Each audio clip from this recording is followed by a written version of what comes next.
마지막 로닌의 영화화가 점점 더 큰 관심을 끌고 있습니다. 제작자들은 닌자 거북이 40년 역사에서 가장 어두운 페이지를 영화로 적응하는 작업에 몰두하고 있습니다.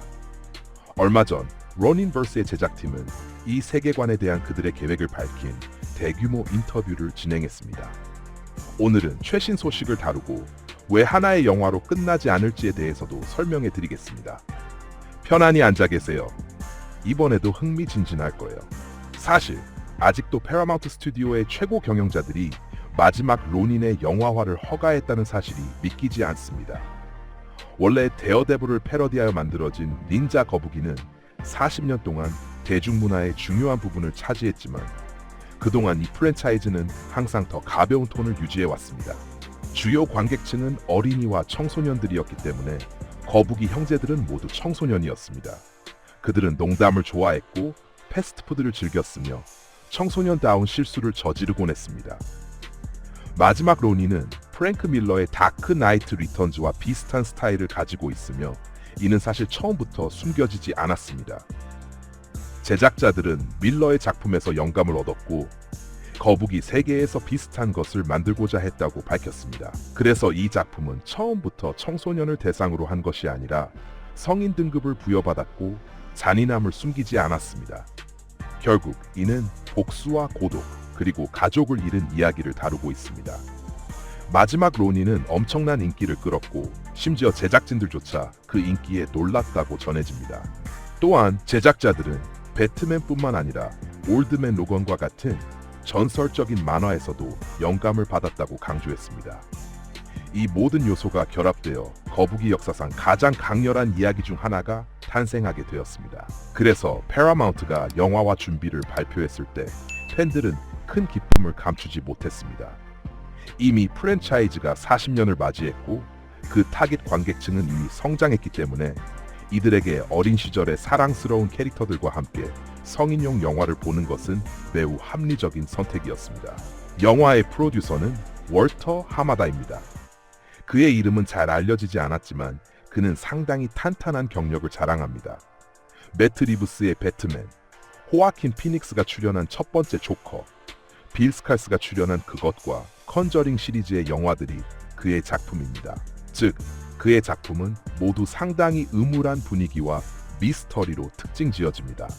그래서 그의 후보자가 매우 적합해 보입니다. 시나리오 작가로는 닌자 거북이의 창작자인 케빈 이스트먼과 피터 레어드가 포함되어 있습니다. 하지만 그들의 역할은 주로 조정적인 역할이 될 것이며 주요 작업은 타일러 스미스가 맡게 될 것입니다. 타일러는 아직 전설적인 프로젝트는 없지만 최근 모든 것에 반항하는 소년과 척키 리부트 그리고 퀀텀 브로큰 시리즈처럼 꽤 괜찮은 작품들을 만들었습니다. 아마도 이 작업이 이스트먼과 레어드의 지도 아래에서 그에게 큰 전환점을 가져올 수 있을 것입니다. 시나리오는 아직 작성 중이라 준비 완료 시점에 대해서는 정확히 말하기 어렵습니다. 또한 로니는 아직 감독이 정해지지 않았고 개봉일은 앞으로 몇 년 내로 알려져 있습니다. 다시 말해 시나리오 작업이 끝난 후에야 스튜디오는 주요 촬영팀과 배우를 찾기 시작할 것입니다.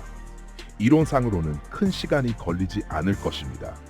이미 만화가 원작이기 때문에 이야기는 이미 만들어져 있습니다. 그래서 패러마운트는 가능한 한 빨리 영화화를 추진하고 싶어 할 것입니다. 최선의 경우 이 영화는 2027년 내에 개봉할 가능성이 있습니다. 현재로서는 하나의 영화만 발표되었지만 우리는 이 영화가 어떻게 전개될지 잘 알고 있습니다. 영화는 본질적으로 사업이기 때문에 수익을 내야 합니다. 영화가 성공하면 우리는 최소한 몇 편의 후속작을 기대할 수 있을 것입니다. 만화에서는 로닌의 이야기 아크가 끝난 후에도 이야기 이어졌습니다. 논리적인 결말이 있었지만 독자들에게는 어두운 미래의 새로운 세대의 닌자 거북이들이 등장했습니다. 놀랍게도 그들을 이끄는 것은 에이프릴 오닐과 그녀의 딸 케이시 마리 존스입니다. 성공적인 만화를 무시할 수는 없으므로 작가들은 여전히 이야기할 것이 있다고 판단하여 새로운 캐릭터들을 소개했습니다.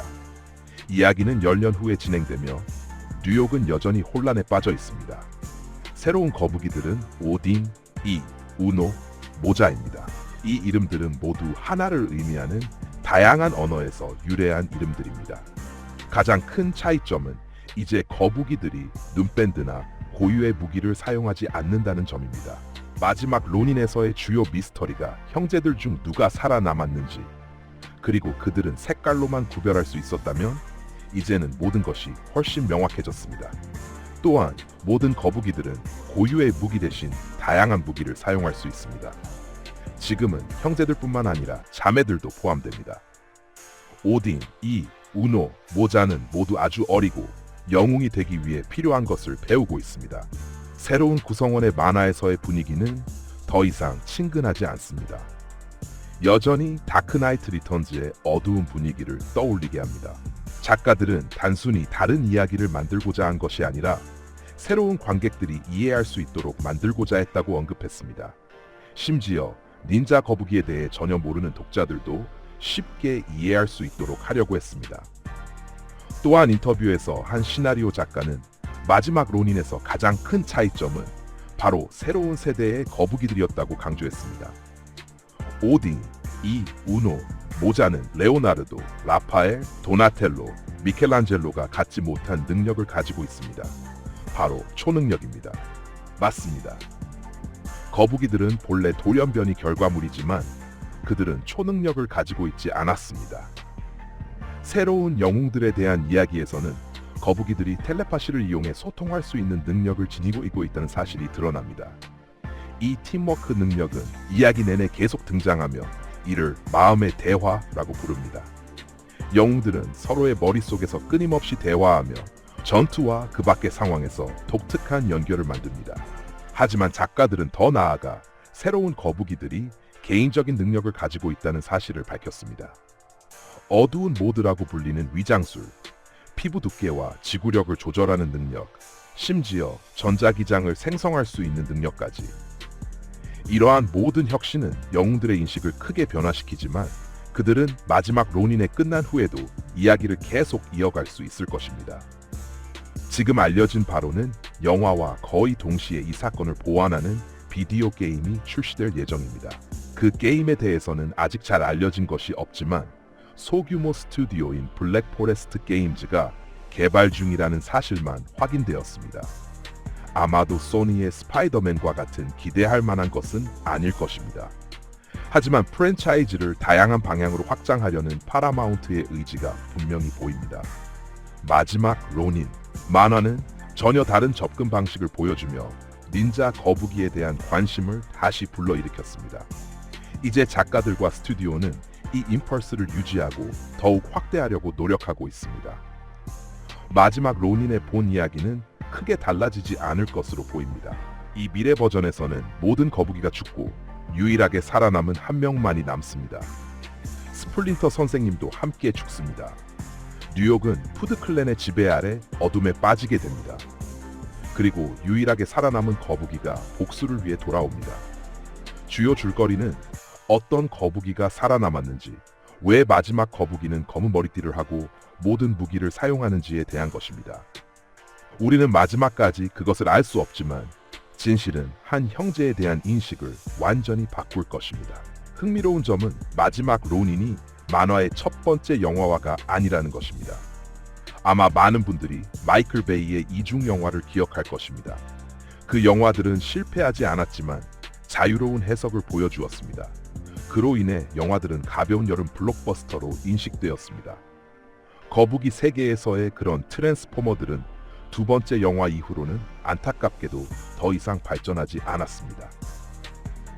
유명 감독 외에도 90년대에는 수익을 올렸지만 높은 품질과 깊이 있는 스토리를 자랑하지 못한 3부작이 나왔습니다. 하지만 닌자 거북이 영화화의 주요 문제는 그들을 현실로 옮기는 방법입니다. 분명히 애니메이션에서는 이 프랜차이즈가 잘 맞아떨어집니다. 우리는 모두 잘 기억하는 멋진 시리즈들이 있으며 현재 돌연변이의 대참사 두 번째 부분이 개발 중입니다. 하지만 영화로 만들면 즉시 명백한 문제가 발생합니다. 90년대 3부작에선 배우들에 맞춘 의상들이 사용되었는데 이는 분명히 현대의 시각적 효과 기술에는 못 미칩니다. 마이클 베이는 모션 캡처 기술을 사용해 컴퓨터 그래픽을 덧붙였습니다. 나쁘지 않은 방법이지만 때로는 그 효과가 지나치게 눈에 띄었습니다. 마지막 로니는 훨씬 더 강력한 프로젝트여야 합니다. 여기에는 농담이나 밝은 색깔은 없습니다. 따라서 제작자들은 마지막 거북이가 설득력 있게 다가올 수 있도록 많은 작업을 해야 할 것입니다. 예시로는 최근에 개봉했지만 솔직히 좋지 않았던 헬보이가 있습니다. 이로 인해 모두가 그것을 놓쳤습니다. 하지만 기리에르모 델 토로의 버전은 최대한 분장을 활용하고 장소와 괴물들을 재현하려는 노력이 돋보여 지금 봐도 훌륭하게 보입니다.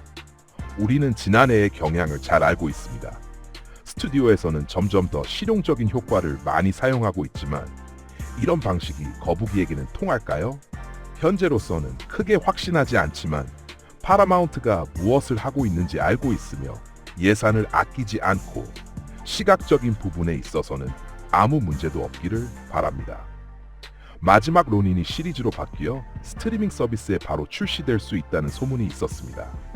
이는 스튜디오의 자체 플랫폼에 관심을 끌기 위한 계획이었지만 이 정보는 확인되지 않았고 현재는 영화로만 계획되고 있습니다.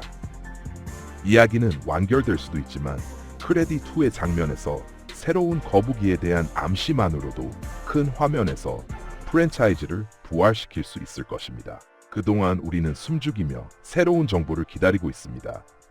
감독이 정해지면 프로젝트가 어떤 방향으로 진행될지 알 수 있을 것입니다. 우리는 존 윅 감독의 마지막 로닌 버전을 보고 싶습니다. 만화는 사실상 주인공의 복수라는 큰 이야기를 담고 있기 때문에 체드 스타헬스키의 스타일이 이 프로젝트에 매우 잘 맞을 것입니다.